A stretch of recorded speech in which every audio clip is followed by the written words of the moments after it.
Hey, new voter registration cards were mailed out to all 131,000 registered voters of Desoto County, and here's what they look like. They came in this amazing envelope from our circuit clerk, Dale Thompson, but it does not have the usual notice to the postmaster not to forward. So they have decided to allow the mail, this letter, to be forwarded in case the voter moved, and give them an opportunity to fill out the back of the card and update their information. So if you have received your voter registration card and your address is incorrect, please get it fixed. Most of the information, correspondence that comes from the Desoto County Clerk's office to you will be returned if you have moved somewhere else. It will not honor any forward of the mail. And if they ask you to serve on jury duty and the letter is returned, your voter registration status could be rendered inactive because the mail is returned. So please make sure they have your current residence address and your mailing address so that your mail is not returned. So I'm going to explain to you, a lot of people don't know what is on this voter registration card. So the first SEN, that is your state Senate district, because all of the U.S. senators serve the entire state. So they're not going to tell you the U.S. senator district. So I live in Senate District 1. My Mississippi House representative is House District 28. I do not live in a levee area. Over in Walls, they have a levee area along the Mississippi River. And then DeSoto County has a very unique feature that four of our elected officials all serve the same boundary. So the supervisor district, the election commissioner district, the justice court judge district, and the constable district, I live in District 4, all of them have the same boundaries. So you go 4 times 5, and you come up with 25 jobs that all have the same boundary. And then I live outside of the county, outside of the city, so I do not have a ward. The ward boundaries are for inside of the city limits when we have municipal elections. Now, right here in the top right, we have where I go to vote. For county and federal elections, I vote at Dean Hill Missionary Baptist Church. But if I lived inside the city limits, there would also be, where it says city, it would show where I vote for city municipal elections. So some of you might have 2 different addresses here, and that's because once every 4 years you vote in the city for the mayor and the alderman at large, and your precinct might be different than the other 3 years when you are voting for federal and state elections. So that's why the county precinct might be different than your city precinct. So the reason why we got these new voter registration cards is because we're having special elections this year, because the boundaries have been changed for our Mississippi Senate District. So I live now in Senate District 1, and this map shows all the different precincts in Senate District 1, and where the red star signifies where their polling precinct is. So each precinct has 1 polling district.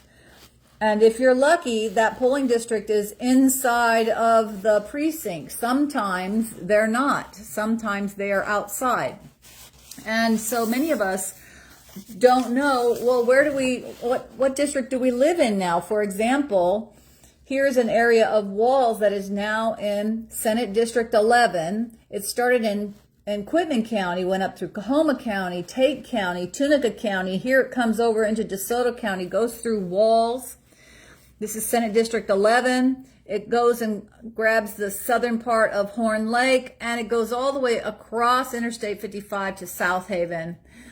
So that is Senate District 11. And Senate District 2, which caused all this locomotion, Senate District 2 also flows into Tunica, the northern part of Tunica, and then that straight line at the top of this map, that is the state of Tennessee. And look at Senate District 2 and how it just follows the state line. It goes from Tunica through the northern part of Walls, the northern part of Horn Lake, across South Haven, and all the way over here to Olive Branch. And they did all this to dilute the black vote. Don't kid yourself. They are diluting the black vote, the strength of the black vote. And they really worried after Mike Espy won Senate District 2 all those years ago, got more votes than Joe Biden in DeSoto County in Senate District 1. And they worried, and they thought they were going to lose the elections, but you know what? Democrats didn't show up to vote. Very disappointing. And so it's only this year that we got the representation that we deserve in Horn Lake. So this yellow map, this is Senate District 1 again. Here we are in the city of Hernando. And you can see that Senate District 1 goes up into South Haven. It comes down into Tate County. It's not just Hernando. It goes over to Eudora, has a lot of Nesbitt in it, and it goes way out here.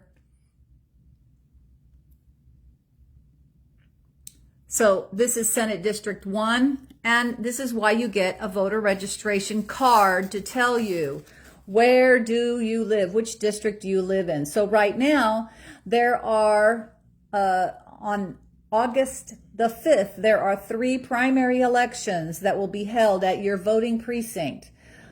At a voting precinct. There will be a primary election only for the Democrats in Senate District 2 and Senate District 11.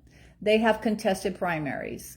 And there will be a primary in Senate District 1 because the Republicans have a contested primary. And if you see their yard signs, I see Michael McClendon's yard signs, and there's no election date because they don't want you to vote in the election. That's why they don't put the dates on there. It's like, hey, if I told you and you're going to vote for me, then I tell you when the election date is. Otherwise, I'm not telling everybody else what the election date is because they might show up. So Tuesday, August the 5th, if you live in Senate District 1, you are allowed to go and vote in the Republican primary election, because we do not have dedicated primaries. We go and we vote for in whichever primary we want to vote in, the Democrat or the Republican. There is no nonpartisan primary election. Then on November the 4th, there will be a general election, and it will be for the winners of the primaries. So there could have been 8 primary elections in DeSoto County because we have 4 Senate districts and 2 political parties. But there were only 3, so there were 5 uncontested races. And Chris Hanna is the Democrat running to represent us here in Hernando, and he will be on the ballot on November the 5th. So please be a registered voter, and if you don't receive your voter registration card in the mail, that could be indicative that you are no longer registered to vote. And that's your business to go and take care of with the DeSoto County Circuit Clerk.